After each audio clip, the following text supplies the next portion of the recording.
All right, we are finally out here on the golf course. We're going to play just a couple of holes. It'll be kind of like a teaching lesson, Monty, so we're going to kind of just take us through a little bit of what you're thinking. And really, we're just going to play golf, and hopefully you guys can, by process of osmosis, kind of get into the rhythm of what it's like to bring that range stuff here to the course. See, for me, it'll be perfect. I'm completely mindless, fresh off of 3 days in bed with the Ebola virus, Yeah. you know. So I have no swing thoughts other than to be upright when I'm done. Yep, let's do that.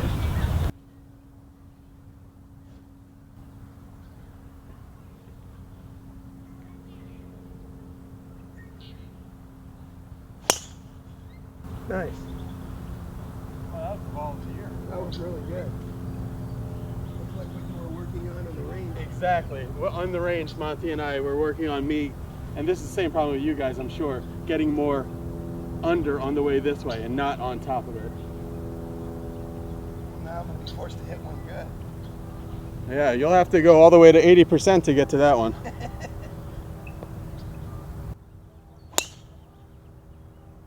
Good ball, really good ball. See, what you've like by accident learned is shallowing the shaft by firing the hips really hard. Yeah. And sometimes it works, but sometimes it's a complete disaster. Now, all right, so if I shallow the shaft by firing the hips hard, what's the proper way to do it? You shallow the shaft by what? Manipulating your hands? No. I mean, you're supposed to have the proper sequence of movements. Okay. If you fire your hips around and forward really, really hard, your arms, you know, you can either get them to drop behind you, Yeah. or you can get them like, you know, the over-the-top steep move, all that. Yeah. Whereas if you're, you know, shifting your pressure properly into the left side, letting the arms work back into the body, the shaft shallows properly, it's all good. Right. So, but for the first little while, you're going to have to manufacture it a little bit. Sometimes. Yeah. Sometimes. It's not always a complete manufactured job, but All right. you know, initially there is some of that. I forgot to tag that one or whatever to see, but is that you or me? That's you. Okay. So let's see. Let's see. From the black or whatever tee box or no. So Yeah. oh, good. I hit that 310. Okay, 309. 309. I can take that, and you guys can see Monty's ball is up there a good 30 yards ahead of me. So 340. Yeah, I'm old, fat, and sick. Into the wind in heavy rain too. Right. I'm old, fat, and sick, so you should be ashamed of yourself.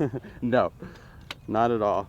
I've won 0 long drive titles, so I'm just looking to be better than I am already. Well, I mean, you're obviously better than the first time we got together. It's just a matter of you've got to simplify what you're doing, not have 75 swing thoughts. Okay. And commit to what you're doing. That's the big one. Caddy for me here, Monty. So I've got 195. More like 203. 203, and it looks like there's a backstop there, so being long isn't that bad, huh? No, long is definitely what you want. All right. So kind of like when we were talking with mental game before, like I'm not like doing that think box, play box thing, because I took off golf too late to be able to do that like Right. kids do it. So I'm walking into this shot, and I'm going to be thinking about laying it off a little bit and rotating. Right. Yeah. Absolutely. Okay. Laying it down. Laying it down. Yeah. Laying it off and laying it down are two things. Okay. Two different things.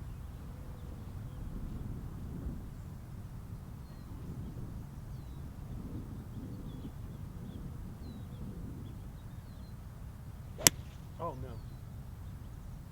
See, and that's your old way of shallowing it, which is to fire the hips really hard and then drop the right shoulder. And then you just get out of sequence and, you know, hit a pull. It's actually not in too bad of a spot there. No. Got to get a little love off the cart path, but that's the kind of shot you're gonna not be able to play golf with. All right, Monty has 163 into this par 5.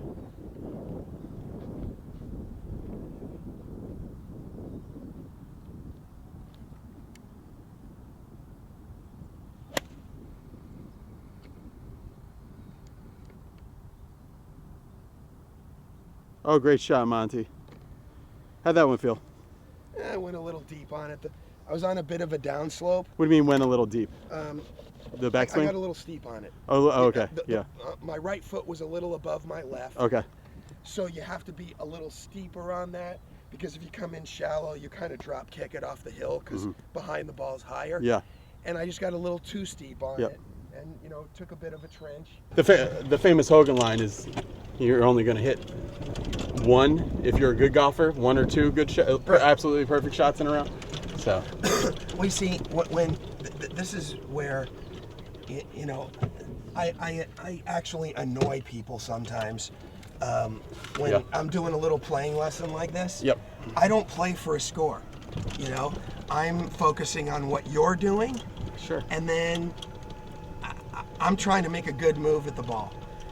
People, I'll hit a hook, and people will go, "Oh, that's too bad." No. I did exactly what I was trying to do. Yeah. I just didn't quite link. And then I'll bomb one down the middle and kind of, kick the dirt, and the swing was bad, and I just got lucky. Yeah, right.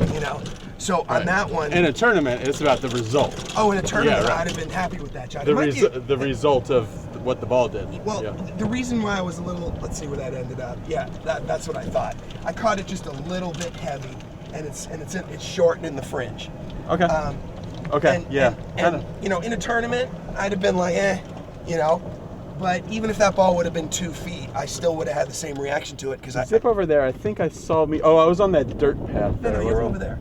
Oh, okay. You're fine. Okay. I hit it fat. It's simple as that. Okay, guys. Now it's time to break out this awesome short game and get up and down for a birdie. All right. Here's Brendan's ball. He's standing in ice plant. There's some ice plant there, and there's wood chips, and he's got no green to work with and a big downslope. It looks like a horrendously difficult, like near impossible shot. And yeah, this is a pretty hard shot. But if you look at it at face value here, you can hit this like a bunker shot. Okay. And even though there's a big wood chip behind it, obviously this is illegal what I'm about to do, but just to illustrate the point here, this is loose turf right here. Okay? Yeah. So you can hit an explosion shot like it was a bunker shot and not worrying about blading it over the green. Yeah. And because you're going to have the face open and using the bounce, you're just going to play it like an explosion shot. So all you got to do is pick a spot there on the hill. The rough is going to kill it. And, you should easily be able to get this within, 20, 25 feet past the hole. Okay. So this stuff, this is going to react. It's going to like break apart when it's going to react just like a bunker shot. Okay. Don't fear it. Get your shoulders with the hill. Yep. And you don't have to hit this very hard. Okay. Well, you just incurred a 2-stroke penalty, but I did. Oh yeah, because the ice plant was resting over your ball. Oh, so I effectively bent that out of the way a right. little bit. So you got to. I mean, we're just out here fooling around, but just in case they're watching. Yeah. You're allowed to take do this over here. But you just took some of the ice plant out of the way of your ball. So if you were playing in a tournament, that would have been a penalty. Gotcha. Okay. Now they're all going to think, oh, Mr. Rules Police. We might no, the internet's full of that. No, we might as well, educate them on something. Good to know. Okay, so just open it a little. All right. And you're going to hit it short and left. Go! I was so close. See, it didn't end up that bad. No, it's all right. All you needed to do was hit it just a hair harder. But as you can see, that shot wasn't as ridiculously hard as it first appeared. No.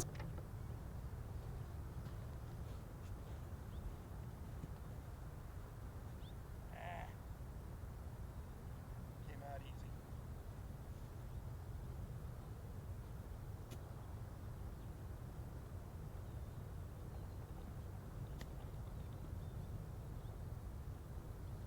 About as good as I could do.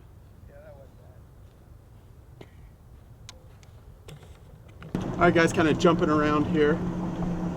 This is at Oak Creek Golf Club in Irvine. A nice course. And what's the best score you shot out here, Monty? On your own ball, obviously. I had 61 out here a couple months ago. Wow. That's great. Problem is, I think I had 76 the next day. Yeah.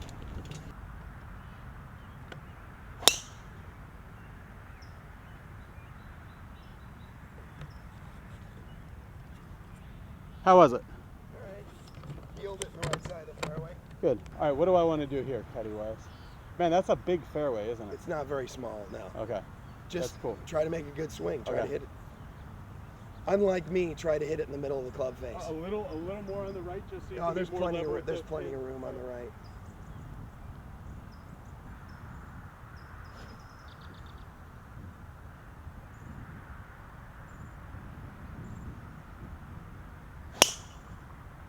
Nice. So I've boiled down, just to remind everybody of the kind of mental philosophy when you're on the course, especially if you're especially if you're a golfer that's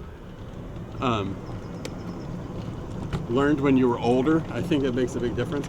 But is I'm not trying to have a blank mind, because a blank mind to me, tell me if you agree, Monty, is kind of like idle hands are the devil's plaything. Oh, a blank mind. That whole swing your swing deal, it's a losing proposition. Yeah. See, I get a little frustrated with people sometimes because they want to make everything absolute. Yeah. When you're on the course, you're supposed to play for score. You know, when you're on the golf course, it's not golf swing. Well, yeah, but we're playing 4 holes before the show. Yeah. We're not out here grinding on a number. Right. You're working on something, I'm trying not to die, you know? Right. But seriously, you know, like on the last hole, my ball was up against the fringe. Yeah. I didn't hit the right club. I had a 6-footer for birdie. I didn't read it. I'm out here hitting a few shots. Yeah, right. Yeah, because sometimes a guy will like squeeze in a couple holes, shoot 4 over 5 holes, and just be like, you know, kicking the dog when he gets home. Right. Yeah. There's no reason to do that. There's going to the golf course to practice, and there's going to the golf course to shoot a score. Right. You can do both. You know, I've hit 2 drives. They're both in the fairway. I'm good. What's the card say I have here? The pin's up a little. And do a calculation real quick just to see how far I hit that. I didn't nut that one, but just to know.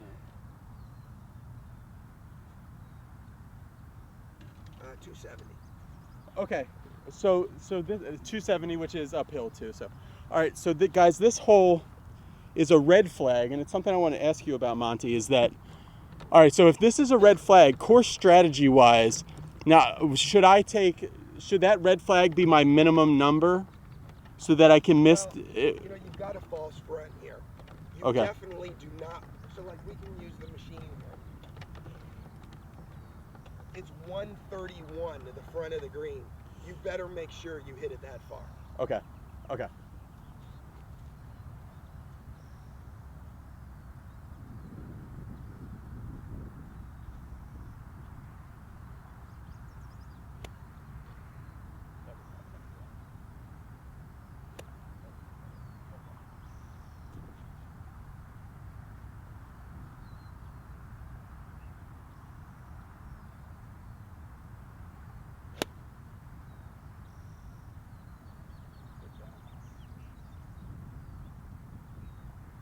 See, I do that a lot on the course. I can see this entry point here is open. all that is, go ahead, take it back. That was a pin high block. Okay, go ahead, take it back. First move down was this, Okay. okay? Yeah. And that's why you get that deep left divot, and then you hold the face open, and that's why it goes that way. First move down should have been that. Correct. See, what you want, this is a big oversimplification. Yeah. But when you're working on stuff, that's what you want, okay? And right now, you go out with the shaft and with an open club face. Yeah. You want to feel the shaft laying down closed, Okay. okay? So if you feel the shaft laying down closed, your body's going to want to rotate to keep the face from closing more. Yeah. Whereas if you're out like this, that's all you got. And then that's when you get the huge divot. So let's Try it again. try it again. So literally feel like when you drop the club behind you, I mean, literally try to lay the shaft down horizontally and point the club at the ground. Lay the shaft down horizontally and point the club at the ground. Oh, okay. Yeah. You'll never do it, Yeah. but you know, people that get steep and open with the shaft, that's what I just tell them, you know. Horizontal. And whoa, that's weird. Yeah, oh, it is absolutely weird. Like that? Yeah, absolutely. All right, well, let's just see what happens here. And what a surprise. God, that's a good shot. Shallower divot, low penetrating shot, and about 8 feet behind the hole. Wow, that was really good. All right, guys, well, No, that'll be a slow motion.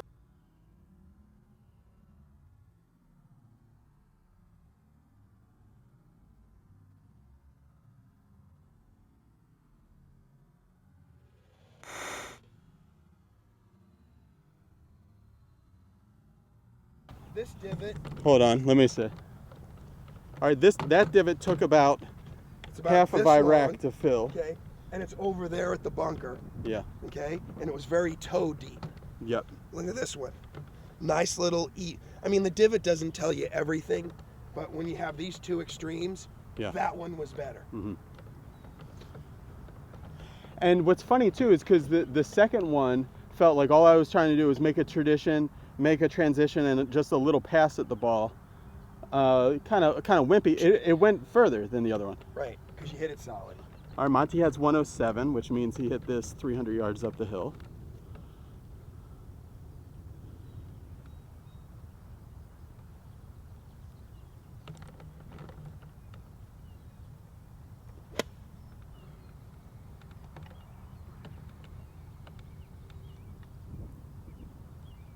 Good shot.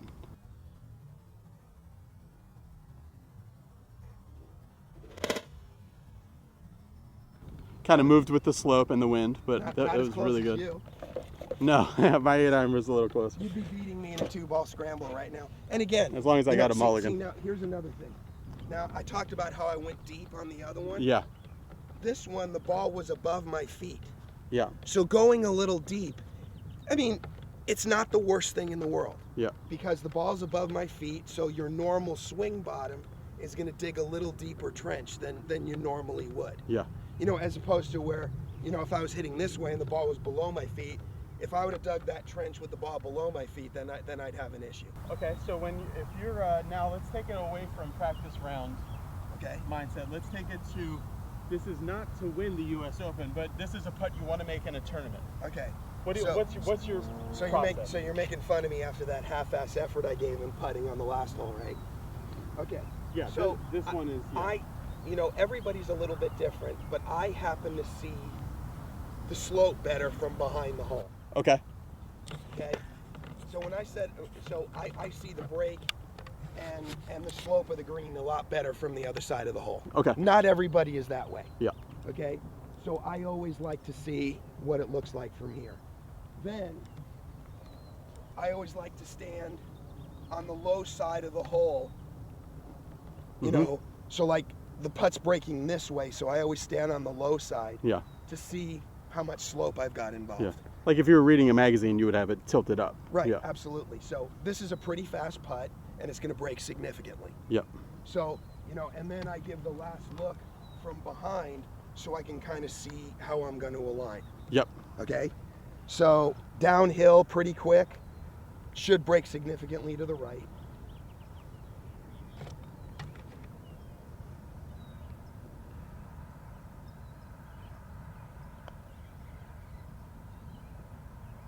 Okay, wasn't quite as fast as I thought, and it tailed off a little at the end. Yeah, that's just it was a decent read. I just needed to hit it a little bit harder. Yeah, 3 hours ago that probably would have gone in. Yeah, so that's kind of what I go through. And yep. You know, you have a pretty similar putt.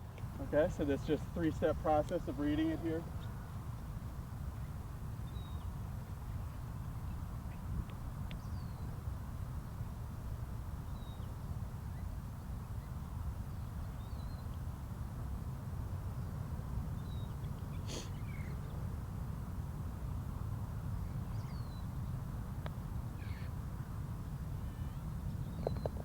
Right. Easy. Easy game. You'd be a bitch at a 2-ball scramble, right? Yeah, yeah. No, seriously though. No, that was a good second shot and a good putt. So. Yeah. Thanks a lot for supporting the channel and for watching this video. You guys know where to see Monty at Hit It Long on YouTube and also at MontyShinebloom.com. Any last thoughts, Monty, about how people can, they've been striping it on the range, they feel like they're getting better. How can they kind of turn the volume down on the voices in their head and start playing good golf for scores? I'll tell you what, the first step is doing exactly what we did. Practicing on the golf course. Yeah. You know, that is a really, really underrated mode of practice, where the scorecard is not your number one. What you're So trying you're doing your range things on the course. on the course, absolutely. It doesn't feel like this sacred spot where So here's what. Our second hole, you made your worst swing of the day on the range or on the course on that first one. Yep. You dug a big trench, you wiped it out to the right.